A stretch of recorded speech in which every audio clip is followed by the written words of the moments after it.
Away, temperature.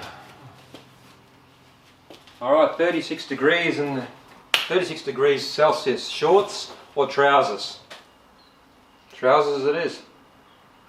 So in this video I'm going to be making some waxed canvas for the purpose of making things like this. This is a toiletries bag or a Dopp bag. I'm not sure really what they're called, but it's just plain cotton canvas. I apply some wax to it and it stiffens the wax right. It stiffens the canvas right up and it makes it water resistant, waterproof, depends how much wax you use. This is the same canvas, or same grade of canvas beforehand. It's very pliable and doesn't hold its shape very well, but this is quite stiff, so it makes a big difference. It also has that wax canvasy look, so you can crease it up and it puts that character into the wax. Good little fun project. We make our own wax mixture by mixing paraffin and beeswax together. Here's the paraffin. I got that at a discount because the bag was torn, and here's some unrefined beeswax. So what I understand is it's 2 to 1. So 2 of the paraffin to 1 of the beeswax. I'm going to use the second-hand pot. I won't use it for anything else because I understand paraffin's a poison, so it's got to be careful with that. So I'm going to use that just for my waxing.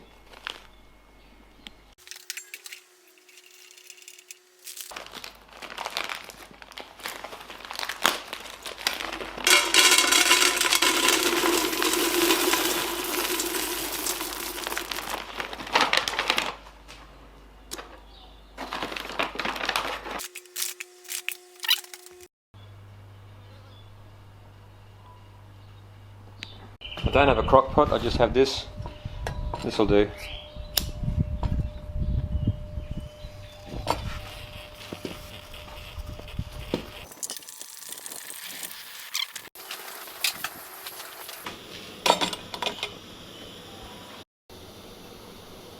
I'm just putting the wax here on a low heat on my burner there.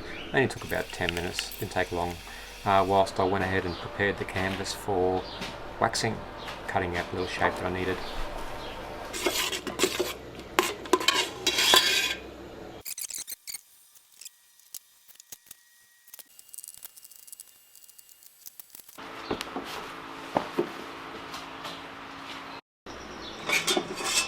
It took about 10 minutes to melt all that wax. So there's my mixture.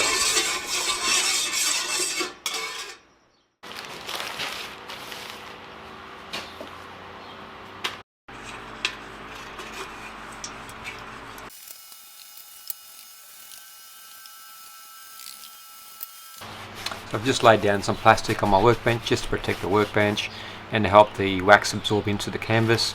And I noticed that the canvas really sucked up that wax, that hot wax mixture, and had to apply a lot. It ends up being quite hard to get an even coating of the wax through the canvas. And so what I ended up doing was getting some of this oven paper. It's just heat-proof paper, and using the iron, and what that does is reheats the wax in the canvas and helps to distribute that that wax evenly throughout. So it took a little bit of time, not too long, and what I found is I had a lot of residual wax. I was basically pressing that out along the sides there, and excess was flowing out. So what's best is you put 2 layers of canvas together. You apply the wax with the brush on the first layer of canvas, and then let the excess absorb into the second layer underneath it.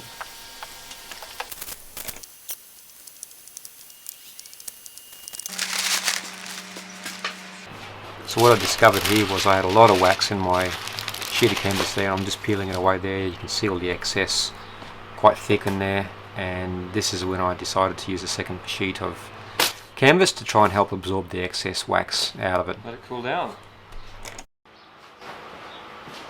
In fact, what I'll do, same size piece, what I'm going to do is just try and absorb the rest of it into the second piece.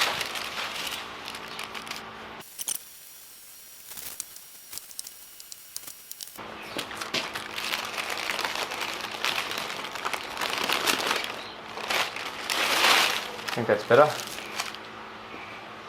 Better. So I put that aside for a little bit of time, but it really takes no time at all for the wax to harden off. You can see there that the canvas is really stiff now. When I started, it was nice and soft and pliable, and this just stiffens it right up. And here I am at the sewing machine, about to turn it into a toiletries bag.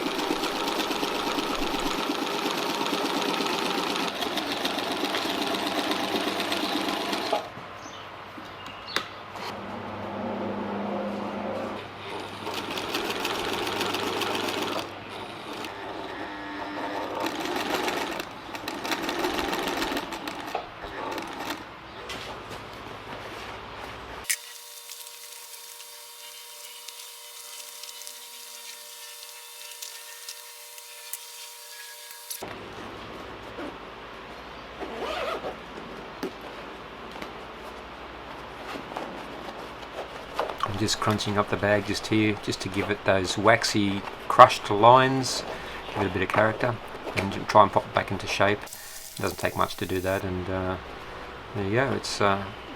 It's done. It's a shower bag or a screwdriver bag, tool bag, whatever you want, really.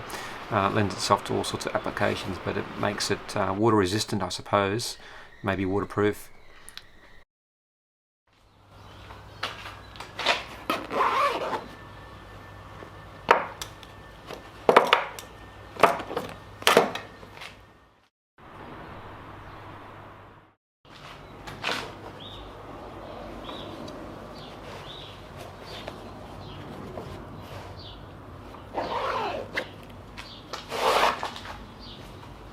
Thanks for watching, and I hope to see you in the next video. Cheers.